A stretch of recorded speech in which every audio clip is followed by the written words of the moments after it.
आसाम की गुवाहाटी कोर्ट के फैसले ने नेशनल लेवल पर लोगों की तवज्जो अपनी तरफ खींच ली है। गुवाहाटी हाई कोर्ट ने आसाम की रिहायशी हसीना बानू को रिहा करने का हुक्म दे दिया है, जिसे 2016 में फॉरेन ट्रिब्यूनल एफटी ने भारतीय करार दिया था और बाद में 2021 में उन्हें एफटी ने उनके गैर मुल्की होने का ऐलान किया था। 55 साला हसीना बानू आसाम के दरांग की रिहायशी हैं और एफटी ने अक्टूबर में उन्हें गैर मुल्की करार दिया था।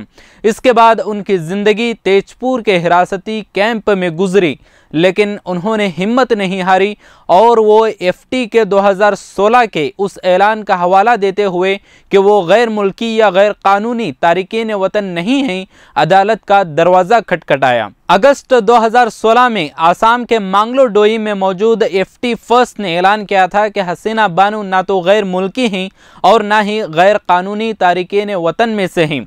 लेकिन 2017 में आसाम बॉर्डर पुलिस ने शक जाहिर किया था कि वो बांग्लादेशी शहरी होंगी।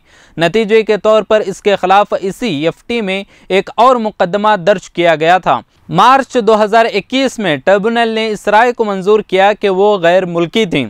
इसके बाद अक्टूबर में उन्हें गिरफ्तार करके तेजपुर जेल के हिरासती कैंप में रखा गया था। अब गुवाहाटी हाईकोर्ट ने कहा है कि एफटी के दोनों फैसलों में दरख्वास्त गुजार की शनाख्त एक जैसी है और वो एक ही शख्स पर दूसरी नामंजूर होने वाली राय को बरकरार नहीं रख सकती। हाईकोर्ट ने सुप्रीम कोर्ट के 2019 के फैसले का हवाला देते हुए कहा कि एक मरतबा फैसला देने के बाद एक ही लोगों के एक ही मामले को दोबारा खोलना मुनासिब नहीं है। गुवाहाटी हाईकोर्ट के जस्टिस एन कोटेश्वर सिंह और मालाश्री नंदी की बेंच ने कहा कि समझ में नहीं आ रहा कि एफटी ने इस मामले की जांच कैसे की और हिदायत की कि मजीद दस्तावेजात तलब किए बगैर दरख्वास्त की समाअत की जाए। दरांग के एसपी सुशांत बिस्व शर्मा ने अखबार इंडियन एक्सप्रेस को बताया कि अदालती हिदायत के बाद हसीना बानू की रिहाई का हुक्म मंजूर कर लिया गया है और उनके घर वालों ने बताया कि हसीना बानू को आज दरांग से तकरीबन 100 किलोमीटर दूर तेजपुर जेल से घर लाया जाएगा। हसीना बानू के भाई अकरम हुसैन ने कहा कि इस फैसले से अब हमें तसल्ली हुई है। उन्हें पहले ही 2016 में भारतीय करार दिया गया था, लेकिन उसी अदालत ने 2019 में उन पर एक और गैर मुल्की केस डाला था। हसीना बानू के भाई अकरम हुसैन ने कहा कि इस फैसले से अब हमें तसल्ली हुई है। उन्हें पहले ही 2016 में भारतीय करार दिया गया था, लेकिन उसी अदालत ने 2019 में उन पर एक और गैर मुल्की केस डाला था और इस तरह हमें सख्त परेशान भी किया। इसकी वजह से हमारी कमाई की बहुत ज़्यादा रकम भी खर्च हुई और हम गुवाहाटी हाई कोर्ट के शुक्रगुजार हैं कि उन्होंने अब हमें इंसाफ दिलाया है। आसाम में मुसलमानों की आबादी 34% से ज़्यादा है। आरएसएस, बीजेपी और आसाम की कई इलाकाई जमातें दावा करती आई हैं कि रियासत में 1 करोड़ से ज़्यादा बांग्लादेशी मुस्लिम गैर कानूनी तौर पर आकर आबाद हो गए हैं। आसाम में गैर मुल्की तारिकीन वतन के सवाल पर बंगाली बोलने वाले मुसलमानों के खिलाफ कई बार खूंरेज फसादात हो चुके हैं।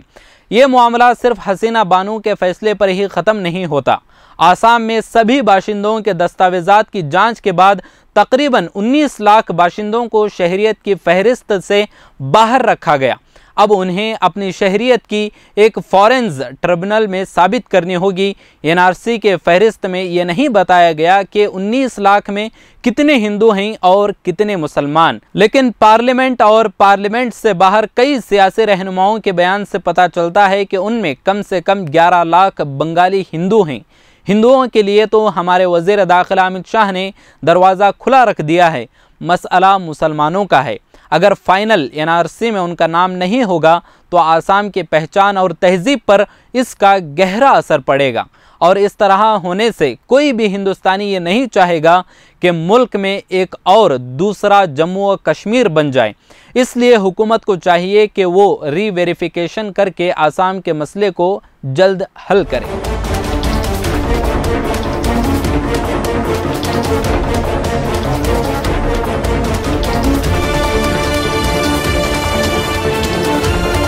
डाइजेस्ट चैनल पर क्लिक करके सब्सक्राइब करें। हमारी हर वीडियो आप तक पहुंचने के लिए बगल के बेल आइकन को ज़रूर दबाएं और दूसरों को शेयर करना ना भूलें।